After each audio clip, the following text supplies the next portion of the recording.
कहानी की शुरुआत क्लोइस्टर नाम के एक राज्य से होती है, जहां एक गरीब किसान का बेटा जैक और राजकुमारी इसाबेल बचपन से ही एक पुरानी कहानी सुनते आए हैं कि कैसे सदियों पहले जादुई बीजों से उगी एक बेल के जरिए कुछ खतरनाक दानव धरती पर आ गए थे, जिन्हें राजा एरिक ने एक जादुई मुकुट के दम पर वश में किया और वापस भेज दिया। अब कहानी 10 साल आगे बढ़ती है और जैक बड़ा हो चुका है। एक दिन वह बाजार में अपना घोड़ा बेचने जाता है तो उसकी मुलाकात भेष बदलकर महल से भागी राजकुमारी इसाबेल से होती है, जिसे जैक कुछ गुंडों से बचाता है।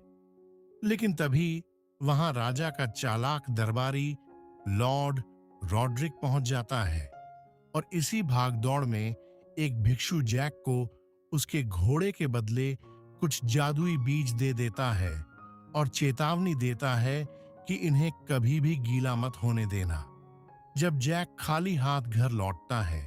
तो उसके चाचा गुस्से में उन बीजों को फर्श पर फेंक देते हैं, जिनमें से एक बीज जमीन के नीचे मिट्टी में चला जाता है। उसी रात राजकुमारी इसाबेल दोबारा महल से भागकर जैक के घर मदद के लिए पहुंचती है कि तभी अचानक बहुत तेज बारिश शुरू हो जाती है और टपकता हुआ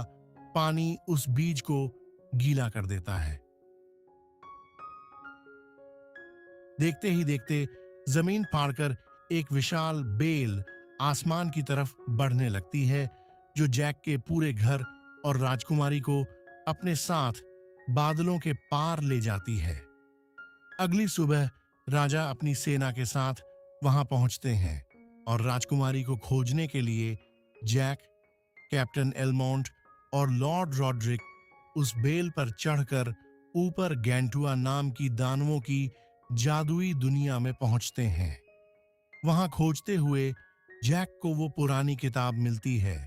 जो उसने राजकुमारी को दी थी, जिससे उसे पक्का यकीन हो जाता है कि इसाबेल अभी जिंदा है। तभी अचानक जैक और उसके साथी एक बड़े जाल में फंस जाते हैं और एक विशाल दानव आकर उनके साथियों को पकड़कर ले जाता है, जिसके पीछे जैक चुपके से निकल पड़ता है, क्योंकि उसे पूरा भरोसा था कि राजकुमारी भी वहीं होगी। दूसरी तरफ लॉर्ड रॉड्रिक अपनी असलियत दिखाते हुए अपने साथ आए सैनिक को रास्ते से हटा देता है और जब एक खतरनाक दानव उसके सामने आता है तो रॉड्रिक तुरंत राजा एरिक का पुराना जादुई मुकुट निकाल लेता है। सारे दानव उसके सामने घुटनों पर बैठ जाते हैं और रॉड्रिक खुद को उनका राजा समझने लगता है। उधर जैक दानवों के सीक्रेट ठिकाने पर पहुंच जाता है, जहां राजकुमारी और कैप्टन एलमोंट कैद थे और एक दानव उन्हें पकाकर खाने ही वाला था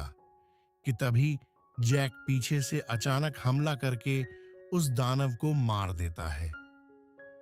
वहां से भागते वक्त रास्ते में एक और दानव सो रहा था। तब जैक एक कमाल का आइडिया लगाता है और मधुमक्खियों का एक बड़ा छत्ता उठाकर सीधे दानव के हेलमेट के अंदर डाल देता है, जिससे मधुमक्खियों के काटने के दर्द से पागल होकर वो दानव गहरी खाई में गिर जाता है। अब रास्ता पूरी तरह साफ था, इसलिए कैप्टन एलमोंट लॉर्ड रॉड्रिक को रोकने के लिए आगे बढ़ता है और जैक से कहता है कि वो राजकुमारी को लेकर सुरक्षित नीचे चला जाए। अगली सुबह रॉड्रिक दानवों को धरती पर हमला करने का हुक्म देता है, लेकिन तभी कैप्टन एलमोंट वहां पहुंच उसे चुनौती देता है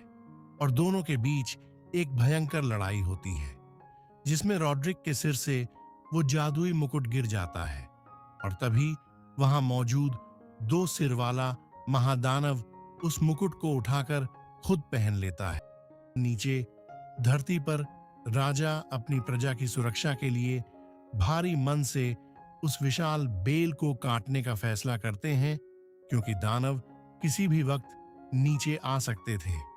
उधर नीचे बेल पूरी तरह कट चुकी थी और जैक इसाबेल मॉरिस और एलमोंट किसी तरह अपनी जान बचाकर सुरक्षित बच निकलते हैं। लेकिन तभी दानवों के हाथ रॉड्रिक के पास बचे हुए जादुई बीज लग जाते हैं, जिन्हें वे पानी में डाल देते हैं और देखते ही देखते कई नई विशाल बेलें आसमान से जमीन तक उग आती हैं। अब दानवों की पूरी फौज धरती पर उतरने लगती है और ये देखकर जैक तुरंत महल की तरफ भागता है और सबको चिल्लाकर चेतावनी देता है कि दानव वापस आ चुके हैं। सैनिक मुख्य दरवाजे बंद करने की कोशिश करते हैं और जैक आखिरी सेकंड में छलांग लगाकर महल के भीतर पहुंच जाता है। दानव महल की दीवारों को तोड़ने लगते हैं और राजा तुरंत राजकुमारी इसाबेल को दूसरे राज्यों से मदद मांगने का मैसेज भेजने को कहते हैं। लेकिन तभी दो सिर वाला वो मुख्य दानव महल के अंदर घुसकर सीधे जैक और इसाबेल को घेर लेता है। इस आखिरी मोड़ पर जैक अपनी समझदारी दिखाता है और उसके पास बचे हुए आखिरी जादुई बीज को सीधे उस दानव के मुंह के अंदर फेंक देता है, जो पेट में जाते ही गीला होकर एक विशाल पेड़ बन जाता है और उस महादानव का शरीर फट जाता है। उसके हाथ से जादुई मुकुट नीचे गिरता है और जैक फुर्ती से उसे अपने सिर पर पहन लेता है, जिसे देखते ही महल में तबाही मचा रहे सारे दानव अचानक घुटनों के बल बैठ जाते हैं, क्योंकि जैक अब उनका नया राजा बन चुका था। जैक तुरंत उन्हें आदेश देता है कि अपने घर वापस जाओ, जिसके बाद सारे दानव हमेशा के लिए लौट जाते हैं और इंसानों द्वारा सारी बेलें काट दी जाती हैं। कुछ समय बाद जैक और राजकुमारी इसाबेल की धूमधाम से शादी हो जाती है और कहानी के बिल्कुल अंत में दिखाया जाता है कि दोनों अपने बच्चों को यही मजेदार कहानी सुना रहे होते हैं। तभी बच्चे पूछते हैं कि वो जादुई मुकुट अब कहाँ है, और तब सीन आज के नए जमाने के लंदन में शिफ्ट होता है, जहां वही जादुई मुकुट एक म्यूजियम में कांच के पीछे सुरक्षित रखा हुआ है। तो दोस्तों, अगर आपको यह एक्सप्लेनेशन पसंद आया हो